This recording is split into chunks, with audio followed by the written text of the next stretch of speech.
This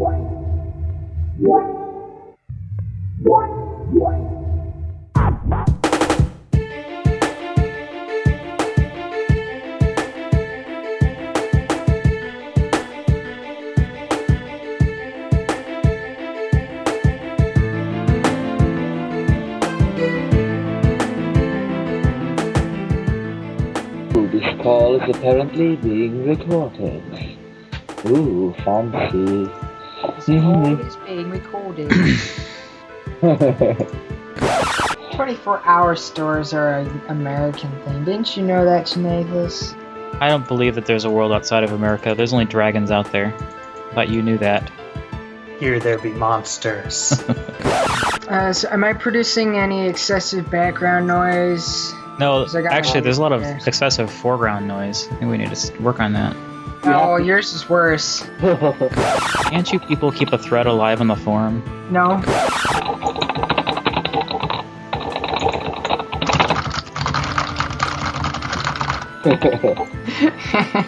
There's some furious typing going on.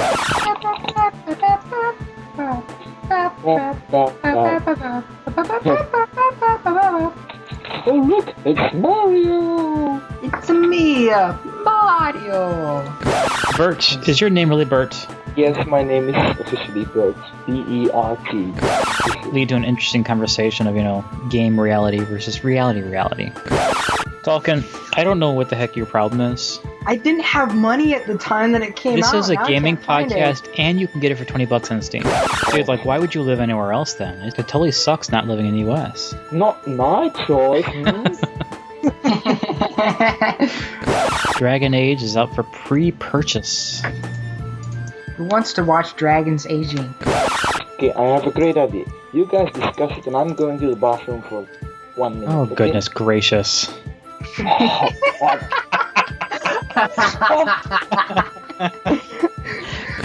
Over the fence!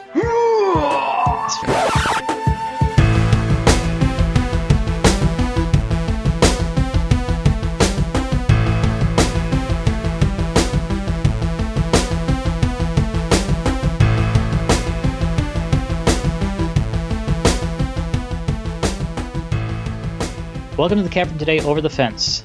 For a little background on the Over the Fence production, The Cavern Today was originally conceived as a fan project surrounding Uru in specific and the Myst franchise in general, with its roots beginning in Until Uru, or the days when we played Until Uru. However, Uru isn't happening now, and while we at The Cavern Today wish Cheyenne the best, whether we wanted to or not, we've all moved on into other pursuits in games and technology. We're fans of Myst, Uru, adventure games, but like many of you, we're fans of other games, other game genres, tech, and many things that may, in some cases, only tangentially tie into the Myst universe. So, we gave you our Over the Fence Episode 2 for November 2nd, 2009. With us today, we have, for the first time, I think, actually talking on the podcast, aside from announcing his name, Bert from Belgium. Yay! Okay, so I'm Bert from Belgium. Yay. We have David, people might remember as Dalkin Starbine. Hello! Greetings, citizens! Sean, some people might remember as Drachmyth. Hello? And me, Jonathan, or formerly known as Janathus. Let's start off with our first bullet point. There's a nanny group. I don't know why this particular group got into this, but a nanny group that is outraged by this upcoming game, Dante's Inferno, which has an achievement for baby killing. Now, I can understand how that would be kind of egregious, like the Shake the Baby app on the iPhone was banned and removed from the store. So I understand the sensitivity, and I don't particularly favor this, but I'm not sure, are we talking baby humans? Are we talking baby demons? I don't know what the whole problem is.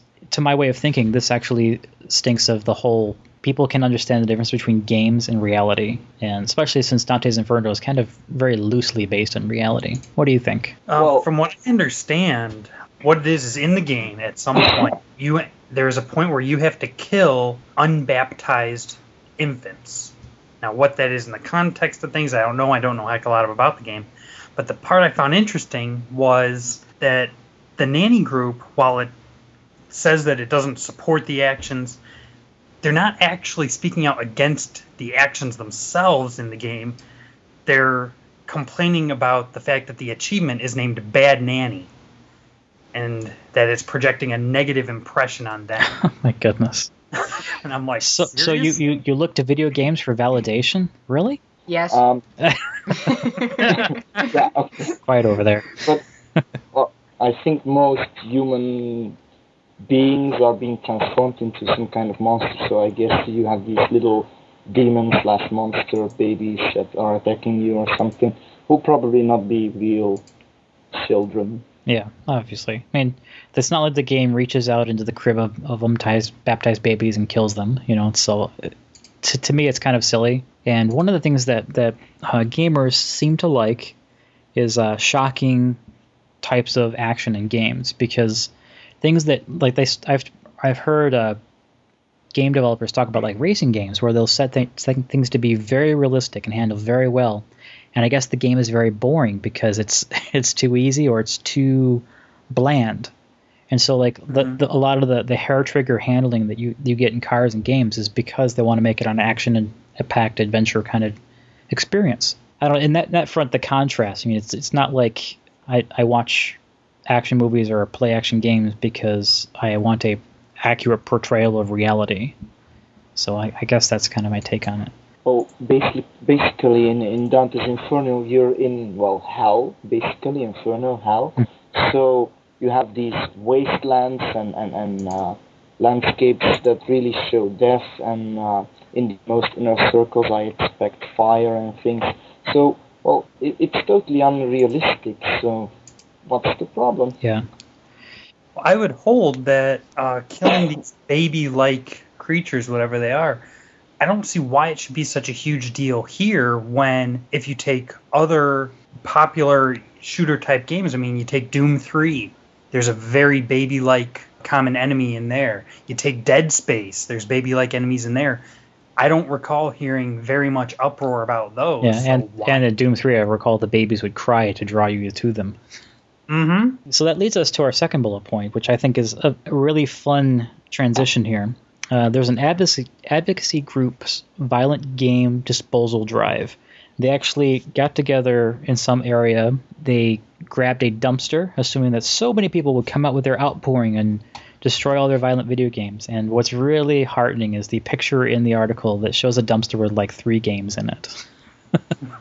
It's this giant dumpster too, so like it dwarfs the game cartridge. Now this is, for a little more background, this is the German advocacy group. I don't know how to read that name. Well, Bert, you can read it. Yes, I speak German a bit. It's the Aktionsbündnis Arno-Klaus-Winden or something. But odd name. Yeah, well, in any case, it's reacting to the Winnenden school shooting earlier this year. Well, yeah, they are trying to blame that all on video games, but we have had several of those guys here in Belgium, but no one has reported in international press because we're a little country. But, well, and it has been proven it has nothing to do with violent games. Yeah, and I remember when we had the, I think I want to say it's the Virginia school shooting, where this kid, the kid had like dual pistols and everything, and he went crazy. Mm-hmm. And he's been in college, and they tried to blame it on like the brief time that in high school he played Counter-Strike. So I don't know, like if he was playing it at the time, I would see a little more causality, but I don't think that the two are related in any tangible form. And the guy, according to the reports in that situation, he was showing signs of being deeply disturbed long before the issue occurred. Yeah. And if you read the media reports for the current one, the kid that did the school shooting that resulted in this drive, it says that he played Counter-Strike and Far Cry 2, but then it goes on to say that he was an inpatient at a psychiatric clinic for over a year. He's been meeting with a therapist. He's had violent tendencies his whole life. I'm like, the games, they have almost nothing to do with this.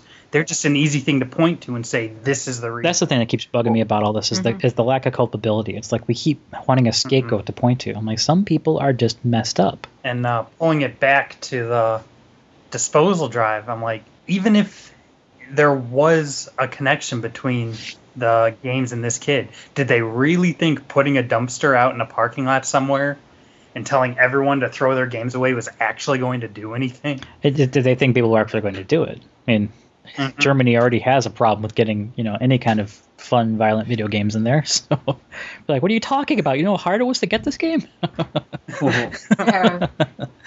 So I don't know. Kind of curious to see what the two games that were in I the wish it dumpster was a sharper picture too, because can't make it out. One of them looks like I see a little thing in there. Like, is that the game? Were people throwing away DS games? That's what I'm wondering, if it was like a DS or a Game Boy game or something. Like, it could just be some game that somebody didn't like. It may not even be a violent game. Yeah, right. Like, it's Bubble Bobble. I'm like, yeah, it's very violent. I don't. It's funny because the guy goes out there and he's in the parking lot and he's climbing up these stairs in the video. He's climbing up these stairs to look over the top of the dumpster. There is nothing in there. I'm like, this thing is taller than you are. To some extent, I kind of understand. Like in games sold in Europe and Germany, they can't have like Nazis or swastikas in them, and I understand that bias because that was a dark part of their history, and they don't want to be reminded of it. I can understand that. Well, sure. There are rules on that. They've loosened up lately, but like for example, you have this comedian. He makes certain jokes about Nazis, and he can do certain jokes, and others he can't because, well, you have these rules. It's part of our law. You cannot be a Nazi in Belgium. You cannot even have the IDs. They aren't permitted. It's a kind of censorship, but, well, yeah. Moving on in the same vein with censorship, Valve has lost their appeal in Australia to get Left 4 Dead 2 through the censor. It's failed to get an MA 15 plus rating, so Australian gamers are not going to have access to Left 4 Dead 2. Oh, I guess they made a censored version just in case, but the full version they wanted to try to get through without appeal. Actually, the censored version cannot be appealed. That was the thing. The article said that unless one of the members of the board decides to appeal it, it doesn't matter that they've created a different version of the game. Oh, well, all right. Sounds like some convenient rules of like, we have spoken and that's that. And it's like, to me, it just sounds like they decided that they morally object to these things. And it's weird, especially in the case of Australia, because their rating board is 3 guys. Yeah. I'm like, 3 guys determine whether games can even be sold in the country? Seriously? It's also funny because, Naren talked to me, and, Nick now, sorry. And he explained to me, you have these rules, but most games get through. There are like 2 or 3 real, popular games in the other parts of the world that didn't get through. So he thought it was kind of odd it didn't end up getting... Well, the reasoning was that the zombies looked too real or too human. But the infected humans were easily distinguishable from regular humans. Yeah, to me, it's just scapegoating. It doesn't sound like there's any real tangible evidence. But let me just take a step back and say I could care less about zombies and games involving zombies. I'm like, these are not things that I enjoy and want to play. So like Left 4 Dead 1 is, aside from a few videos, I've never touched the game and never will. I have actually played Left 4 Dead, and I feel and you haven't played BioShock? But, oh my god. Oh. Well, that was after I actually had money, so... You should play I'm going to pick up BioShock right after this. You better. After this is over, so... You can't. You've got to pick up Torchlight first. Oh. No BioShock. So... And save some Christmas money for BioShock 2. Yeah. It should be out in February, perhaps March. Yeah, that's one thing that's kind of bugged me. All these games were announced for the Christmas season 2009, and then more than half of them get pushed to 2010. I'm like, are you kidding me? I was getting ready to have the best Christmas ever, the most antisocial Christmas ever. Go away, I'm playing games. So in a case, I don't know how to respond to like the whole Australia not allowing Left 4 Dead 2 because I don't really care. On the front, like I don't want the game myself. So I sort of, but that doesn't make me support them in that front. I don't see a reason to filter it. Like I think like Doom 3, the way it originally was iterated and shown to us. I mean, you had this character that looked essentially human, just gray flesh with his shirt hanging open. Like I don't remember there being any signs except from the red eyes that he was a zombie. And I thought, and it looked like he actually didn't make it into the final game. And I wonder if that was why. Maybe that's just like some unspoken thing, like we're not supposed to have the zombies look too human. I don't know. Well, the zombies not all of them. Some of them did look very zombie-like, but a lot of the security forces that were zombified looked very human in the final game. So I don't know. Well, I saw the trailer to Left 4 Dead 2. They had some cinematic trailer. It made it look like a movie. And But the thing is, like, I just want to watch the end of the movie. I want to play the game. Zombies are humans, but they are dead. Okay? Well, undead. But, well, they should look a bit similar. Right, because zombies are just undead humans. So you would think they'd look similar. Yeah. But apparently it's okay to kill zombies. It's not okay to kill people. And there's a big... They have to look different enough to distinguish Well, them. there was an article I saw in Destructoid. They said, you know, what are you talking about? Zombies are like the one race that we're legitimately allowed to discriminate against. Hey. So anyway, I don't want to flog that one to death. True. I don't want to flog that one to death because we've got more on Australia. Australia is all up in arms about the footage that has been leaked from Modern Warfare 2 or Call of Duty Modern Warfare 2. Is everyone familiar what that footage was or what it contains? I haven't actually seen it, but I read that it was something about terrorists, like lots of dead civilians. I guess like in an airport. In an airport. You had to infiltrate. Yeah, you're a CIA operative who is in this group, and you. I guess it's kind of supposed to be kind of the same thing as like the first Call of Duty, where you're crawling around in an irradiated zone after the fallout of a nuclear explosion. You know, it's just so you can be shocked by this experience. So then I guess the way I've heard it told, and I'm not sure if this is actually what it is, but that you either have to like turn on the people you've been snowing the whole time so that they don't know that you're an operative, or you have to shoot civilians to maintain your cover. And I think that's supposed to be really shocking. Sorry, once again, I don't care. It doesn't really bother me. And I'm not saying that we should go out and shoot people. And I guess that's what they're really sensitive about because of the violent whatever. And I'm just wondering. I mean, when they showed the trailer where like there's an attack right there in Washington D.C., I knew that was pushing buttons as soon as I saw that. And that's what Infinity Ward wants to do, just like they did with the first Call of Duty. Like they worked it up, and no matter how hard you tried, the explosion still happened, and then look what happened. And I don't even remember. I didn't have a real sense of identity. So like the character who died, or the person I was playing who died, I have no idea who that was. Yeah, it had a very lack of character development on your part. Yeah, so like it would be more. To me, it would hit me harder, especially in a first-person shooter, if it was a person who you were involved with in team for a couple of missions. It suddenly like slips out of the helicopter and like, no, we can't stop, and you know, and then we go, and then the explosion goes off, and then you lost that person. Like that, to me, that would have hit me harder. You know, so to me, the crawling around in the area, I was like, what am I supposed to do? And do I get in a car and drive away? I mean, what am I supposed to do? And so I'm sitting there, kind of wondering, like, when is this going to be over? Can I skip this? So I don't know, because I still maintain this strong detachment of games. I guess it doesn't really hit me like that. I understand what they're going for. It just doesn't affect me like that. Games are not reality, and some people seem to not. The people who don't play them, I guess, that like freak out over them, don't get the fact that people do have a great capacity to separate the two. I mean, I don't say that the games, I mean, because of the difficulty and the challenge in the games, they do give you the ability to get a sense of accomplishment by overcoming those challenges. Like what Sean and I have been playing lately, Borderlands has a real... To me, Borderlands is what I want in a first-person shooter versus what I did not like about Call of Duty 4, which is why I won't be buying Modern Warfare 2. I don't want to be set on the ground and then push down this corridor shooter roller coaster. I don't like that. You know, I want to like take a minute, smell the roses, go over there and see what's over there. Oh, look, there is something over there. But then, like, I finished Call of Duty 4, and I think I started picking up laptops, and I realized it's like, you know, 2 of so many laptops. Like, wait a minute, I was supposed to be looking for these things? You're too busy telling me, get over there. No, get over here. You have to go over here now. Oh, they're attacking this side. Oh, they're attacking this side. So they push you down this corridor. I'm like, oh, but wait a minute, you should be exploring. What? Yeah. That's like why I personally loved BioShock. It was one of my first more hardcore-ish shooters. I normally don't play shooters, but now I do.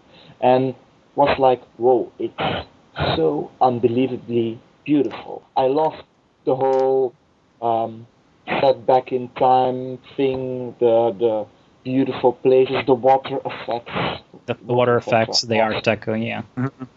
Yes. But also the thing about BioShock, for the most part, you're never really pushed down the path. Unless there's like an area that's like leaking water and you have to get out of it before it fills up. Pushed down the path, but it's still a very straight. Yeah, well, it is still linear. I won't say that, but like there's force you to go. There's all kinds of side spots for like rooms and stuff to pick up and story elements to pick up, and once the enemies that confront you are taken care of, they're done. They don't tend to do a lot of respawning except in a couple of areas. Whereas in Call of Duty 4, if you don't push forward, the enemies will respawn until you're out of ammunition. Literally. Yeah. And that was the thing that drove me crazy, because I was like, in the sniper mission when you're in the area around Chernobyl, I'm sitting at the car, I'm like, eventually they're going to stop, so I just keep picking them off from a safe location, because all I've got is a sniper rifle and a pistol, neither of which is good for a protracted face-to-face fight. And they didn't, and I ran out of ammunition. I was like, wait a minute, something's wrong here. And then I talked to somebody else who played and said, you just have to push through that. And so you do, and then you get past it. But to me, that already kind of kills my desire for Modern Warfare. It sounds like I don't like any games, but it's just these two that are of this generation that really aren't interesting me. But the whole thing about the the airport, I understand how that's kind of hard hitting, because that's really one of the things that we maintain in America is a very big detachment from a lot of the stuff that we see in the news, like the bombing in Iraq or in Iran or the embassy in South Africa. Like, these things don't touch us in a material way. And so we have a very strong sense of safety. And so we don't like things portraying things happening here like that. Like the shock of having Washington, D.C. bombed or whatever, or attacked by terrorists is just, it's a bit much for people to take. And because of this complete feeling of safety. I mean, when the Twin Towers were taken down, that was a big affront to us. We, not only because of how many people were killed and these massive symbols of our economy were destroyed, it's also that we had been violated so thoroughly and caught so unawares. And so it's kind of like this whole airport terrorist thing is sort of, I think, to what I perceive American taste to be, insult to injury. We've already been through this problem. We've tightened security to prevent these kinds of things from happening in the future. And so this game is pretty much going to show us, no, you're not safe. We can still get through if we do this. And I think part of that is the problem, but I also think the other problem is that just the portrayal of something that we consider so too realistic and too egregious. Which makes me wonder why it's Australia that has a problem with Well, it's this. because they're very touchy about real people being portrayed in violent scenarios.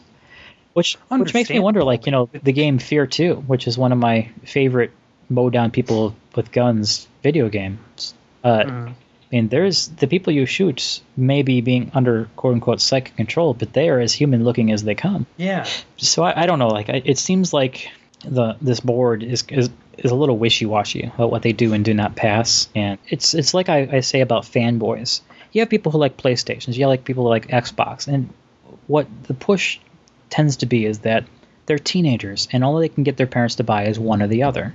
So they kind of just have to enjoy it because they can't get anything else.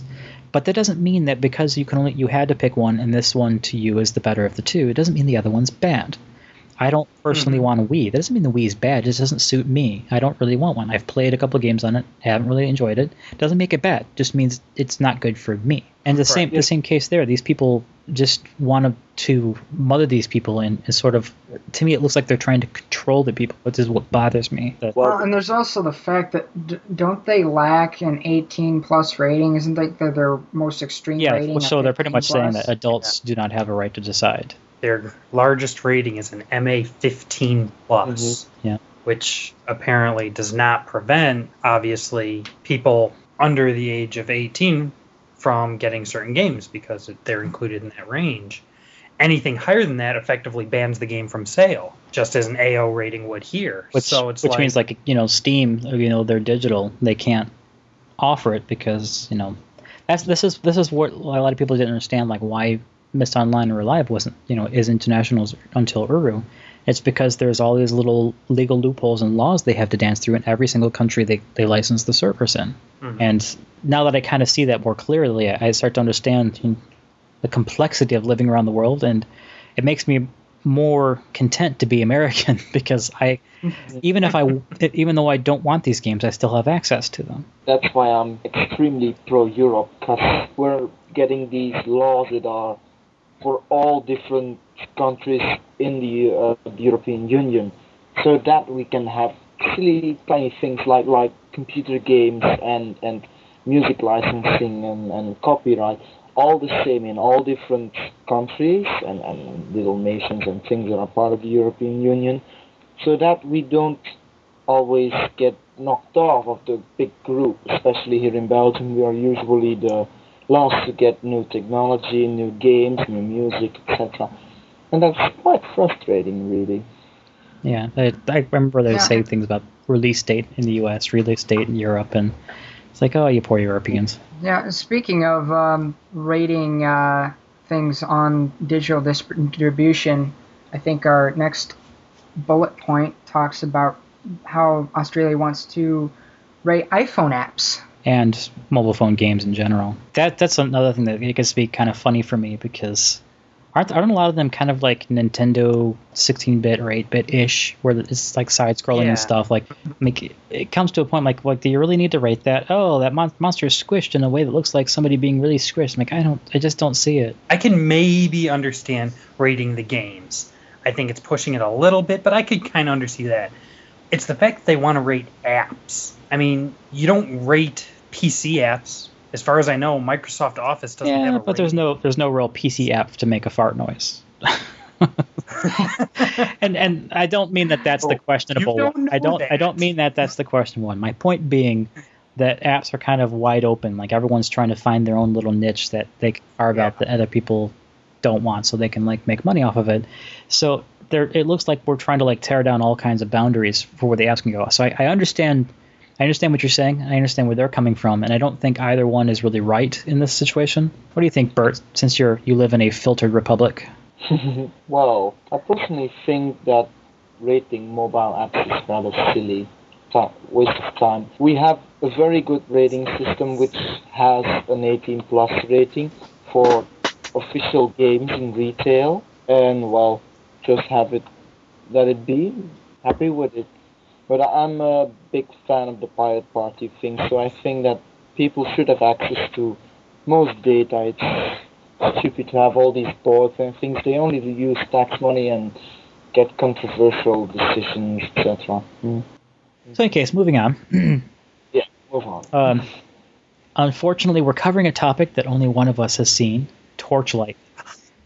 So, Sean, have at it. Tell us all about it. All right. Well, a couple days ago, like a week or so, Torchlight was released on Steam. A brand new game. It is basically, it's an isometric dungeon crawler, very much like Diablo or Fate. And on the surface, if you look at how it's different from them, you're not really going to see very much of a difference. I mean, obviously it's newer than those, so it has better graphics, but the mechanics are very similar, the items, enemies, all very similar, and yet, for some reason, maybe there were things that they tweaked just enough to get them right, to the point where the game is perfectly balanced, and I don't know why, it's just a lot more fun than any other dungeon crawler I've played. Have you rolled more than one character with it yet? No, I've only rolled the one.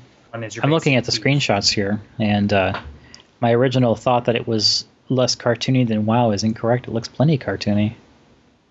Yeah, it is. No, I'm not saying it looks bad. I mean, it looks good. I mean, it's very well designed. Right. Is it full 3D? You can turn the camera, or is it locked into perspective? No, it's locked. Okay. It reminds me of what's it called again? The game in which you have little minions that do your evil stuff. Overlord. Looks a bit like it. I haven't played it either, but it always sounds like it's funny, so I should try it. Overlord is fun, by the way, but it really looks a bit like it. How do you have any idea how long it is? I don't. I'm currently on floor 17, 18 or something, and I'm getting the impression there's still a good amount to go. Okay. So I'm guessing there's at least like 30 floors, I'm guessing. Well, I don't know. The reason I asked if you've rolled multiple characters is I'm told that the dungeon generator is random. Yes. It's just like, it's a more advanced version of the one from Diablo, where the floor layouts are randomized, and it has item layout randomized, the items themselves are randomized, random names and stats. Bosses are randomized with different names. Just pretty much everything about the dungeon itself is randomized. If you leave a floor and come back later, I think the layout stays the same, but all the items and all the enemies respawn with random replacements. Well, I'm hearing really positive reactions to this game, which is kind of surprising. You know, it's a $20 game, so it sounds like they've packed a lot in there. I was surprised they didn't do 3D, but then, you know, given the price point, I guess it doesn't kind of support that. I was a little surprised that they didn't allow you to move your camera around. Wait a minute, it still looks 3D. Does the environment respond to anti-aliasing and all that? Yeah, it does. Okay, so then definitely 3D. It is a 3D environment. It just has a fixed camera. Yeah. One of the things I haven't seen in another dungeon crawler is the pet and the way the pet works. Wait a minute, everybody gets a pet? They didn't just restrict? Yeah. No, when you start the game, you are given a pet. You create them when you create your character. And you can pick either a cat or a dog. And you can name them. Mm. And from what I understand, regardless which one you pick, in the beginning they just act as a melee helper. They just follow you around, attacking things as you attack them. What the nice part is, though, is that the pet has their own inventory, which is as big as your inventory.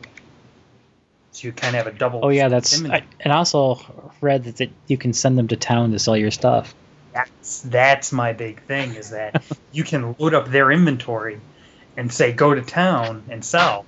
And your pet will run off, and it'll leave for some certain amount of time, which gets bigger the deeper you are into the dungeon. Then it'll come back later, and it'll say, your pet has returned, bringing you 1,000 gold for the things it sold. And when it gets back, its inventory will be completely empty. That is one well-behaved cat. Whereas in Diablo, you would kill a massive swarm of enemies, loot them all, and then you'd have to throw up a town portal, go back, sell your stuff, come back, pick up the rest of the stuff, and probably have to do that maybe 5-6 times per floor, if not more often, based on how much loot you were picking up. So let's... Yeah, you know me, I'm not much of a console gamer myself, more almost PC exclusive with some exceptions. Oh, I have a question for you, too, because I know you're a Star Wars Galaxies gamer, which, I still wonder what kind of medication you're on that has you playing that. But in any case, what's your take on the Old Republic? Are you excited?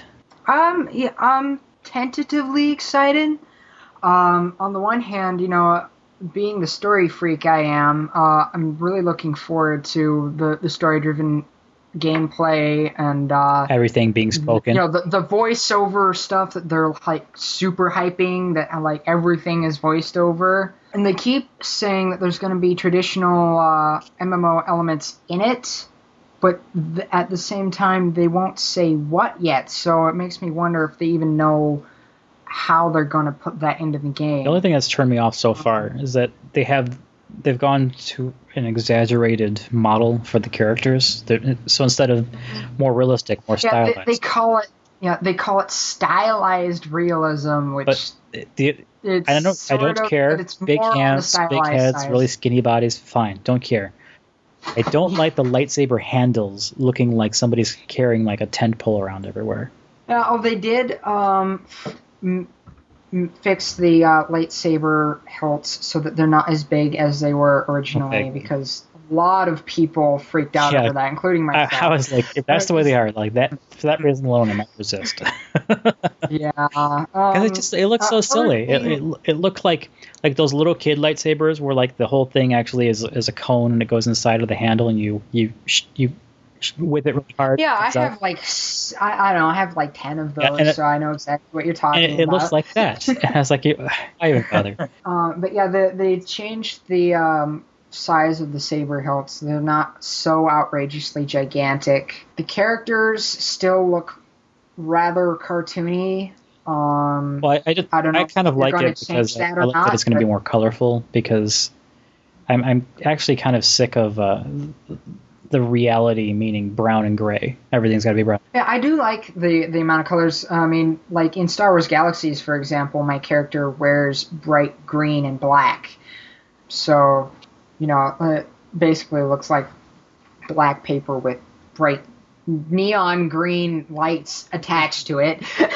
Is basically what my character is. If we didn't say so, I probably should say the Old Republic is the BioWare Star Wars The Old Republic, which is an extension of the Knights of the Old Republic 1 and 2. This is going to be a massively multiplayer online version of it instead of being a self-contained single player. And we have got one staffer, Anthony, who's been a big purveyor of no pay per month MMO. I think this one might sway him. I want to see what happens, though. I'm really looking forward to it, and most of what they've actually talked about looks really, really good. And I like BioWare's past games and stuff. It's just that they haven't really talked about the core MMO elements that would actually make it really an MMO. Like they say it will have crafting and socialization and PvP too, but I'm not really big on the PvP aspect as much.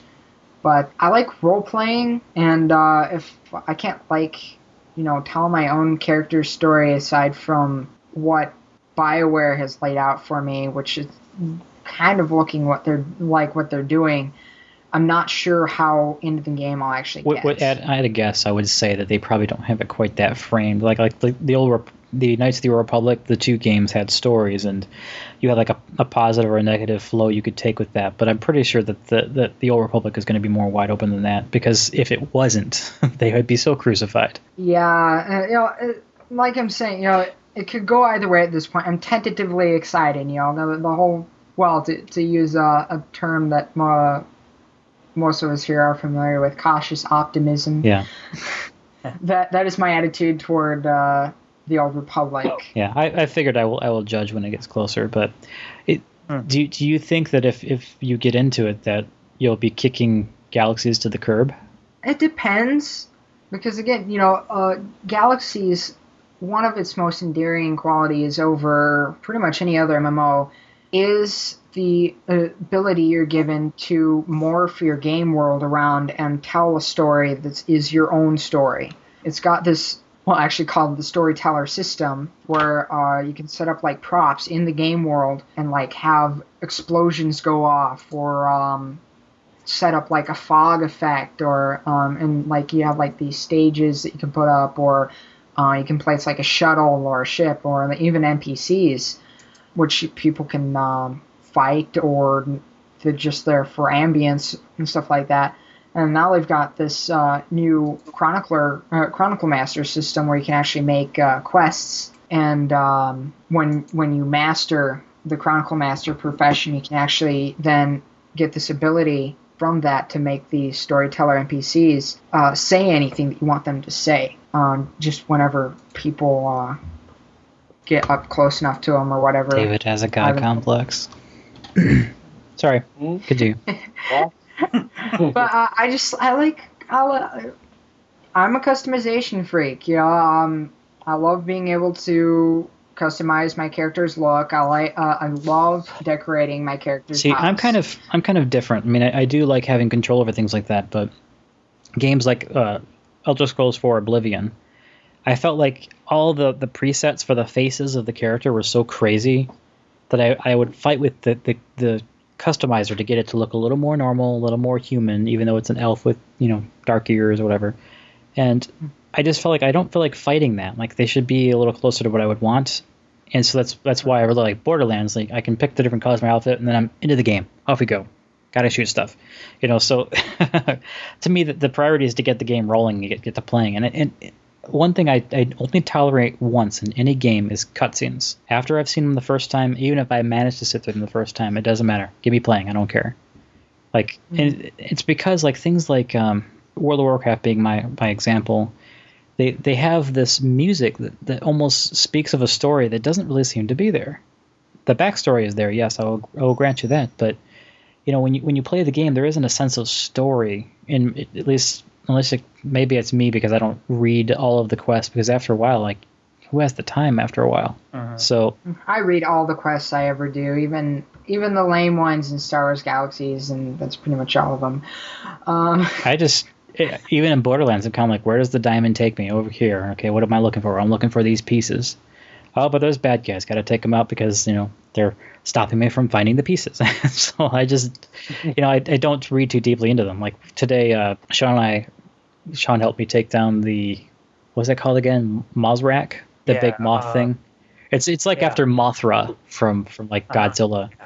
And I have not known anything we've tried to take down that took more gunshots. I ran out of pistol rounds, and I almost ran out of sniper rifle rounds. I've never had one creature do that for me. So, in any case, somebody posted on the Inside Mac Gaming forum about how graphics cards are no longer necessary. I'm like, what? What are you smoking? like what do you think is in the Xbox? What do you think is in the PlayStation 3? I mean, crap, what do you think is in the Wii? They all have graphics cards. I'm like, these are necessary items in some shape or another. And his argument was that on the Intel GMA 950, he was able to play Doom 3 at acceptable frame rates. And again, I'm like, what do you consider acceptable frame rates? You can play Doom 3 with acceptable frame rates on a 950. I've done it. It looks like crap. No, that's the thing. He's like sacrificing a few visual bells and whistles. And so let's take a step back and I mean, I'm not trying to kill his argument, but let me just make it clear what I consider acceptable.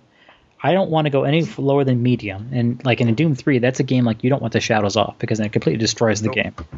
Oh, yeah. Because it's all about the shadows and the darkness. Oh, probably it will be on a resolution like 640 by 480. I have to assume. But the whole thing though is in a game, for me, VSync must always be on. I don't care what it is. And it's one of the things that bothers me about consoles because you have no control over that.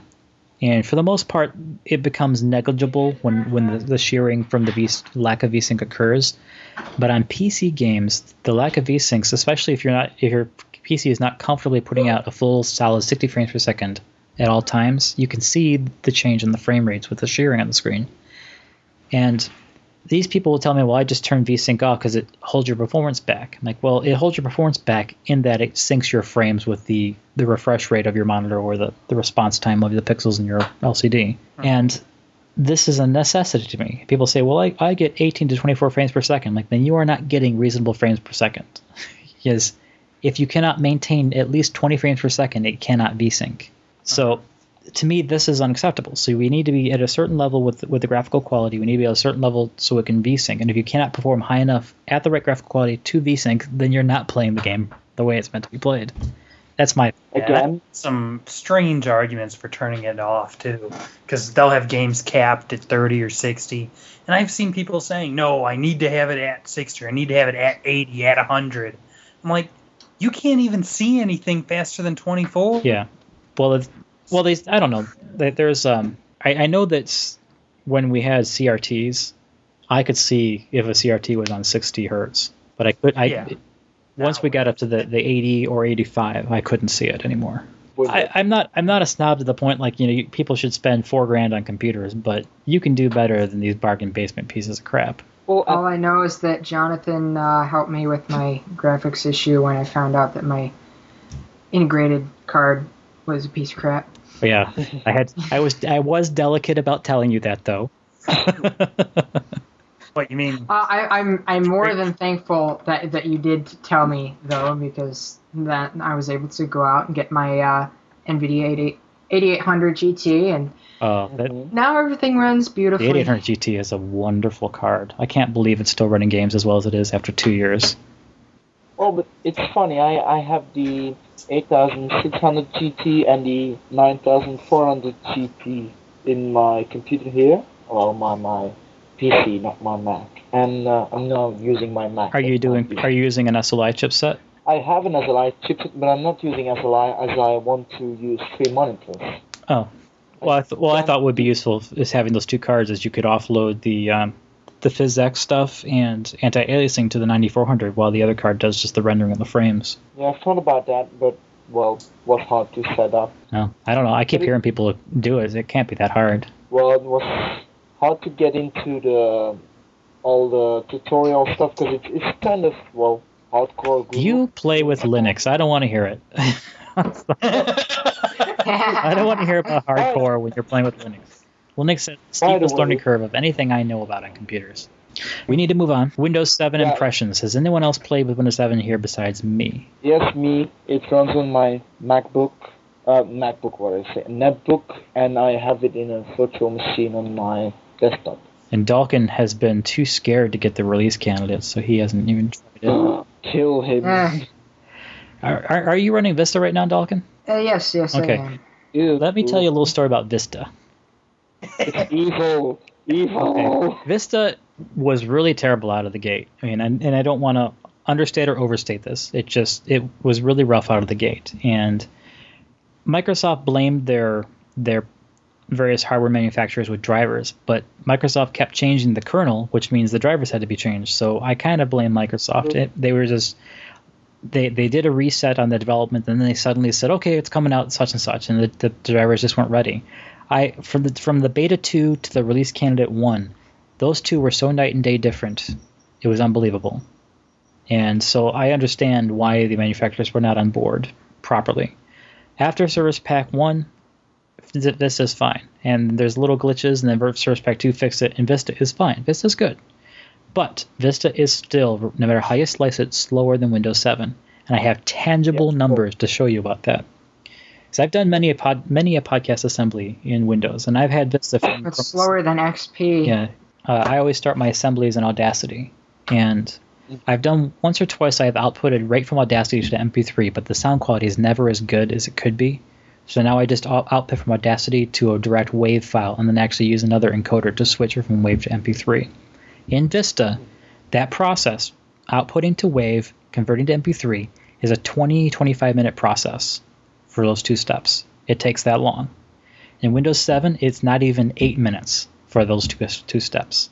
Is that both? That's on the same... No, there's 32-bit Vista, 64-bit Windows 7 release candidate, and it's all on the same hardware. The bits make quite a bit of a change in... There is no tangible reason I can think of today why not to use a 64-bit operating system. Wait. Yes, but on Windows applications on 46-bit. That's true. 64. Really, 64-bit. Yes, because on the Linux systems, it really all applications are 64-bit on my 64-bit machine. But so the Windows Vista and the Windows 7 64-bit, and I assume the XP 64-bit, they're essentially like Windows 98 in that, like 98 supported 32-bit and 16-bit. The 64-bit Windows versions now support 64-bit and 32-bit. So like you have both. There's no reason not to go that route. The place where you run into problems is drivers, but I think by this point we've sorted all that, because you're having no problem with Windows XP 64-bit, which means that they must have really fixed those drivers, because I heard nothing but nightmares from when I was still in college about that. 2 years ago. No, when I installed it and it's not, and I'm not like making up like what people have said. Like one of my professors was the guy who ran IT for Chrysler there in Auburn Hills, Michigan. And they had a 64-bit application that needed the addressing space of 64-bit, and they could not, for the life of them, get it working in Vista or XP 64.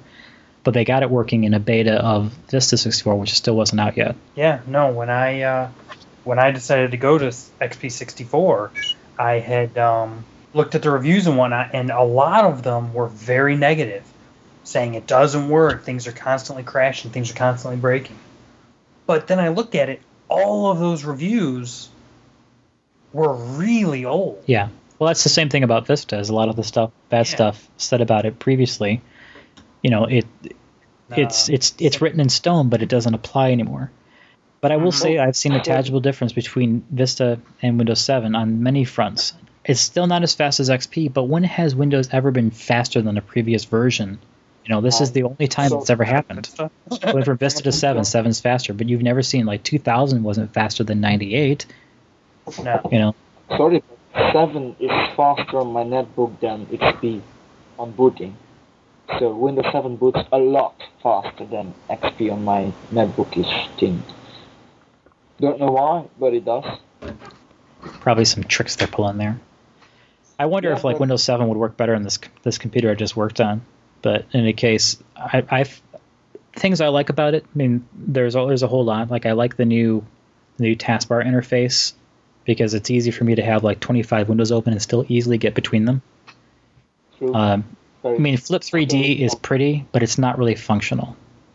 What's the average price for Windows 7? It depends on what you're talking about. Most of it is a decreased price from, I think, what the retail versions were before. But, of course, I won't buy retail. To me, it's just a waste of money.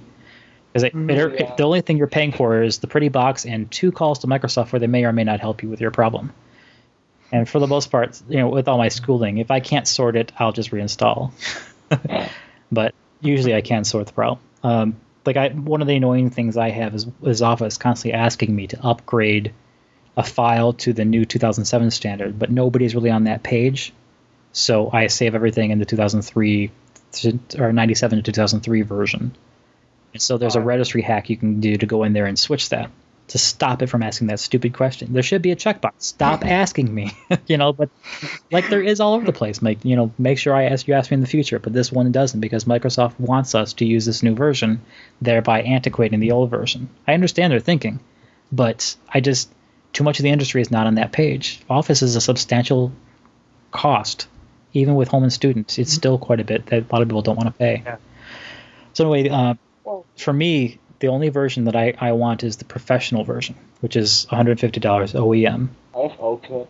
And what's that? The Ultimate Edition of 7. I said professional. Or did you say you have?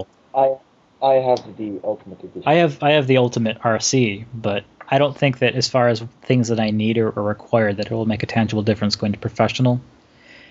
Home Edition is good for most people, but I want to be able to I want to be able to have access to the group policy editor. I want to be able to have access to certain features that are only present in the professional edition. Because I have no idea what's special about the Ultimate, but I got the Ultimate from a company I sometimes work for, so it don't matter. Yeah. I'm actually still looking for a way to get a discounted copy. I don't even want to part with $150. Well, yeah, see, that's my issue with getting a new operating system is because since the service Wait. Aren't you in college, Mr. David? Yes. Yeah. Do you have an email address from that college? No. It's a community college. I'm not going to like college yet.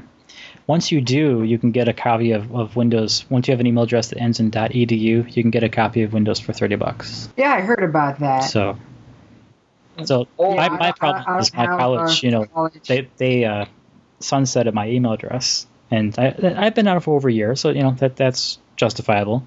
So I don't have a way of finagling a copy that way. I'm just saying, in general, my issue with getting new OSs is that my current one works, and they're generally so expensive to get a new one that why spend that much money when I because you're getting rid of Vista. That's why.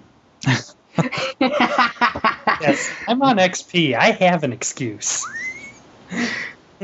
I love multiple operating systems. But that's the thing is, you said that Windows 7 is faster, and so that might be enough to get me to actually grab up a.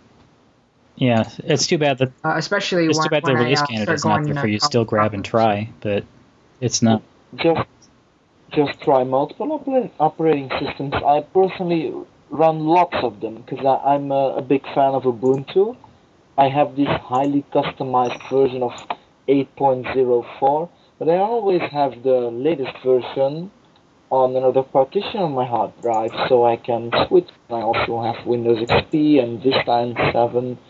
I can just switch over. Love that. By the way, I'm not that advanced of a user. One operating system is enough for me.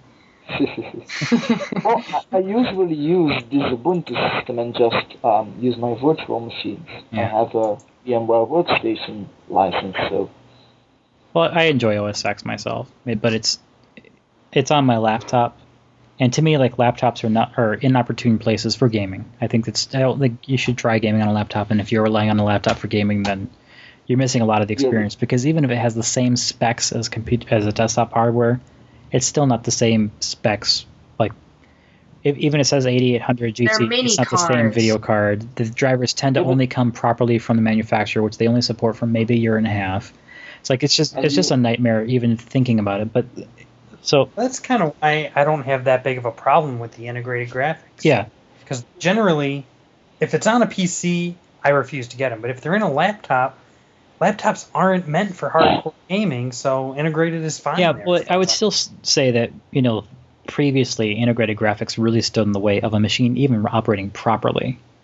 I mean, they've reached a point today where the buses are fast enough and fat enough that that is not a big enough hit. But back in the day, I had a Pentium 3 system my aunt had that was a 933 megahertz Pentium 3 versus my parents' 766 Celeron, and my parents' system ran circles around this system because it had dedicated graphics. Yeah, no, if I'm looking to buy a new laptop, I'm still going to get one that doesn't have integrated graphics. Yeah. It's because integrated graphics, by their nature, are very limiting in what you can do. Yeah, and it doesn't mean that... It also, you can almost judge them by price. You can say, you get what you pay for it, but it is kind of true.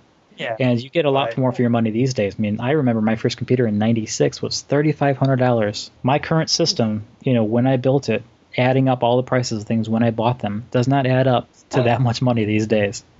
So you get more for your money, and it continues to perpetuate, which I like that idea. I would like since we keep moving further and further away from the 8800 GT, I think we should somehow die shrink the 8800 GT and make that the standard, like the 9400 series that's in laptops is integrated. I think the 8800 should be the spec that is, and then just make that our baseline. My laptop has a 9800 in it. I have a netbook. Yeah. And Jonathan hates them. Yes, I do. Whenever I've got to work on them, those are so slow. Well, when they run Ubuntu there. The thing is just that while I prefer to game on my desktop, my laptop is basically for when I'm traveling, like going out to visit my dad or whatever. I obviously can't pack up my desktop every summer and holiday that I go out and then I'll get up again and then pack it up again. So I got the laptop to be able to still play like Star Wars Galaxies and stuff when I go travel somewhere. But I remember the first time I whipped up my MacBook in one of my computer classes, all the looks that I got. Because they're all PC-centric, because the classes are Microsoft-based. But all the stuff we did was in servers that were set up in virtual machines, so I didn't need a PC.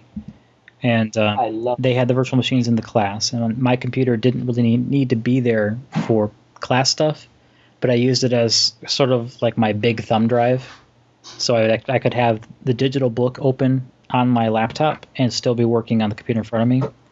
And that's one of the things that to me on a Mac makes Mac so much better than PC, and it's just this one thing, is that when you close the lid, to sleep it goes. You open the lid before it's even vertical again, the thing is back out of sleep. And when I had a Vista laptop, you open the lid, it comes up close to the time you get the lid vertical, but it's not on the wireless yet. And we're talking like 2 minutes it would take to connect. I don't know what Vista did wrong. I know Windows 7 doesn't do that, doesn't have that problem, because I've dealt with these machines. Because Vista is epic slow? I don't know, whatever they were trying to do really bogged down the system. I've been trying to talk my sister into upgrading to Windows 7 when I go, and she's like, "No, I like Vista." I'm like, "Really?" She has been hypnotized. Well, when I went to Vista, I was just sick. Works, but it works really slow. Yeah. Windows 7 being faster, like I said, might be enough to get me to switch over when I typically otherwise wouldn't. Because like with XP, everything takes twice as long in Vista or more for my new computer, which is 3 times as powerful as my old computer, than it did in XP on my old computer. So Vista, yeah, it just yeah. I want a new computer that's 3 times as powerful as my computer. Well, that's where we'll end for now. This is The Cavern Today, Over the Fence, signing off.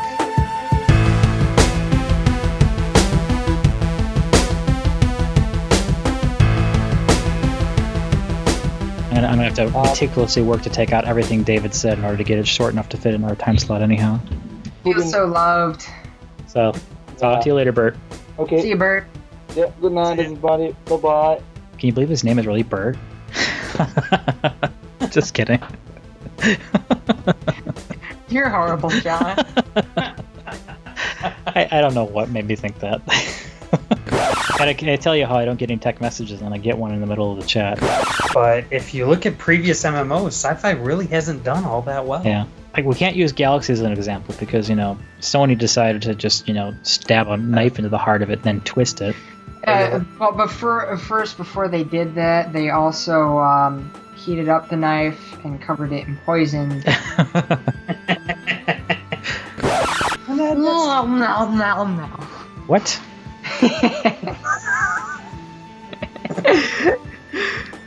My dog makes noises like that, and I say the same thing.